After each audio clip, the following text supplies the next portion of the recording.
Hey, what's up guys, this is TBone here. Welcome back to another episode of playing Gemstone Legends. In today's video, we're going to go over the 5 things that you need to know about playing Gemstone Legends, and so let's get right into it. Now, before we get into the top 5 things, I just wanted to remind those of you who are just looking to install the game to check it out.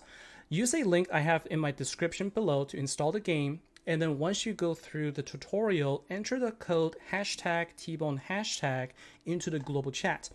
If you do this within 24 hours, you'll get yourself a very nice free gift, including a 4-star epic hero, 300 gems, 5 scrolls, and you also get some gold with that. This is a really great deal for you to get a lot of really good things for absolutely free and get you going really well for the beginning of your game. Number 1 on the list for what you need to know about Gemstone Legends is where to spend your gems. So gems is a currency in the game that you're going to be getting through the game or through purchases, so it's good to know where to best use them. First place is going to be in the market.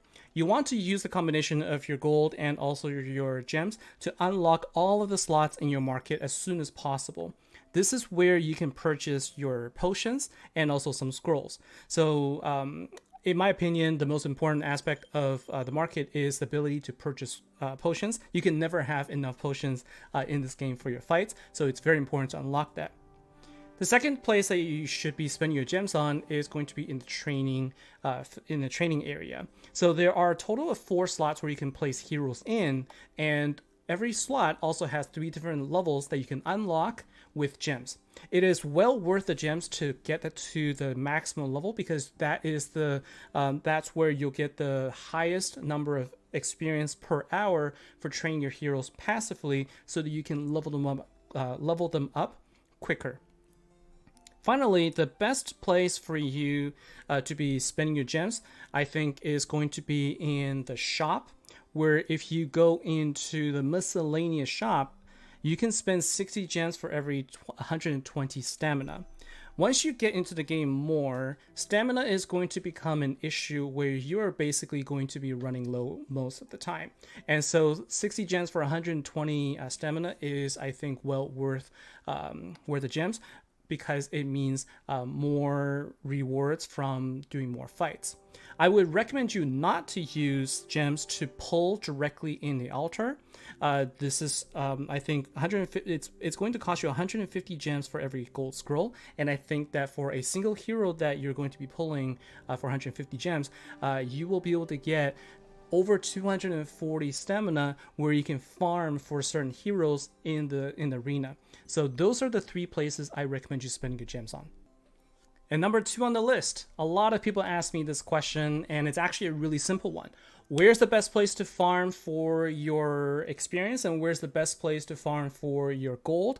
Well, the answer to that is campaign's the best place to farm for hero experience. So what you want to do is you want to focus on getting to as high a level as you possibly can. And remember, you do not have to get 3 stars on every single level in the campaign in order to make progress. Use all of your heroes. Don't focus on 3 stars for your levels as if you can't do it.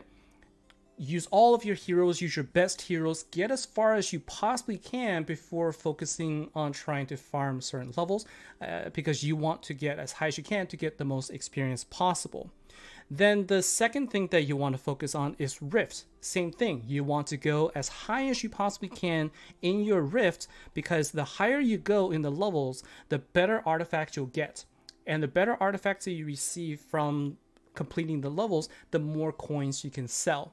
At the highest levels, you will be getting more gold on average than you can from the highest levels in campaign. So the best place to farm for gold is going to be in Rift, because you can sell better artifacts, and the best place to farm for hero XP is going to be in your campaign.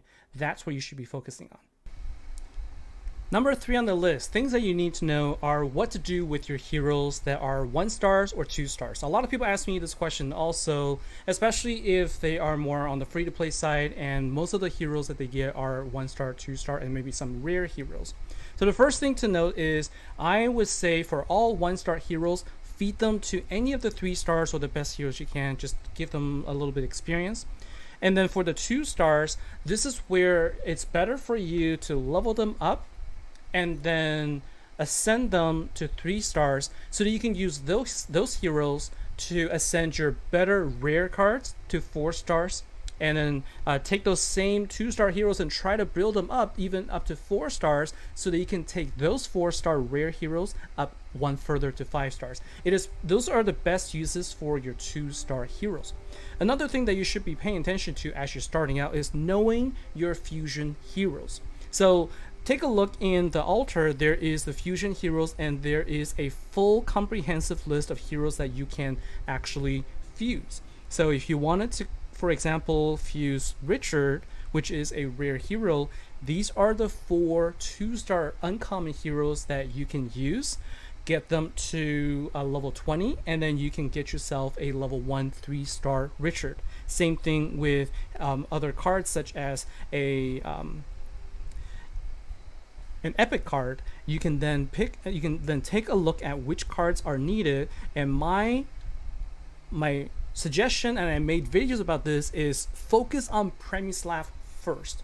As soon as you can, get yourself Premislav through fusion. You need to get these 4 heroes, and I've made a video about it because this is super important. This is the one hero, when you level up, you will not regret it, because you will be able to use them to farm your units, to level them up very quickly. Then you can single-handedly do hell difficulty, and it's going to be your best friend. So this is a very, very important path to follow as soon as you start.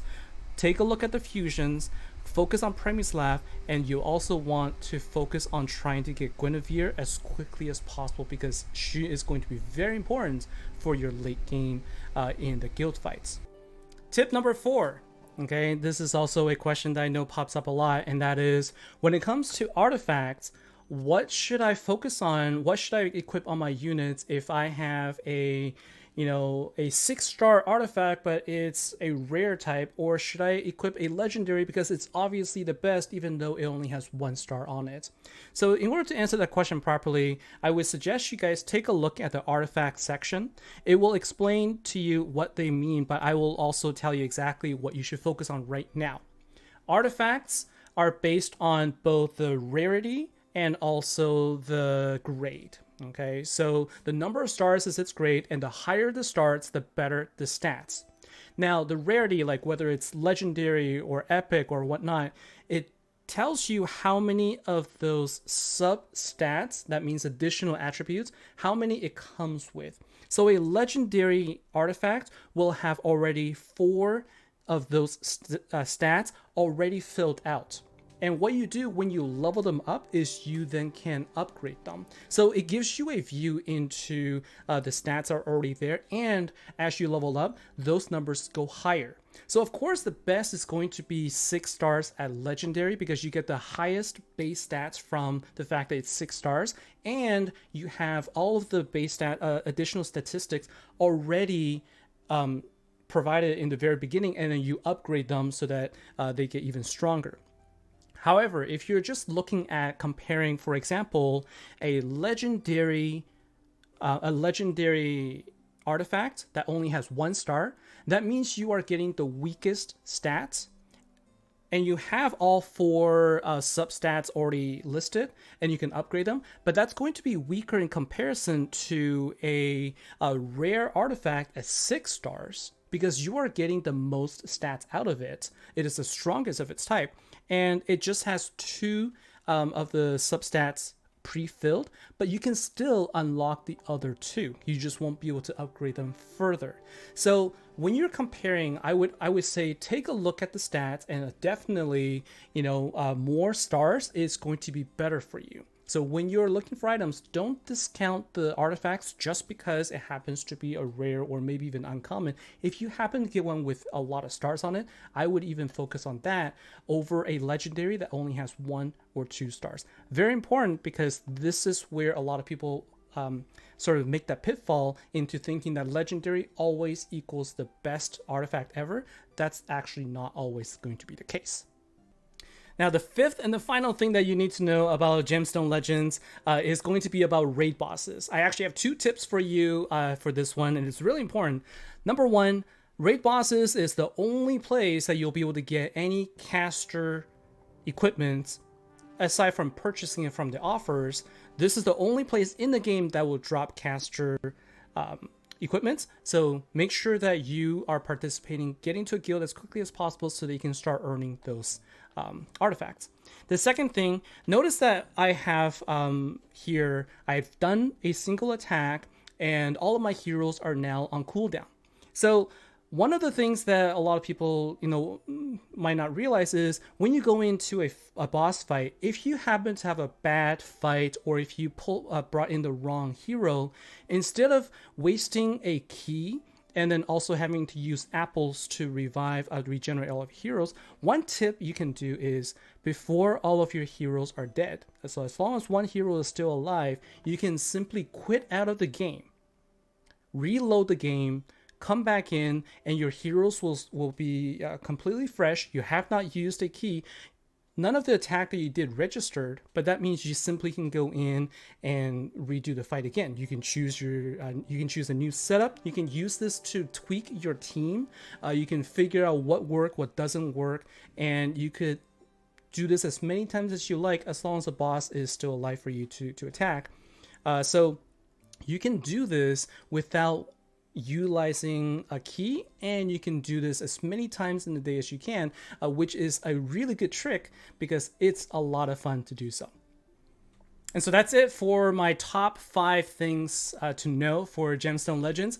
Let me know what you think in the comments below, and do you have additional tips, additional things that would be very beneficial? Also comment them below so that people can also learn from those. Thanks a lot for watching, guys, and I will see you in the next episode. Take care.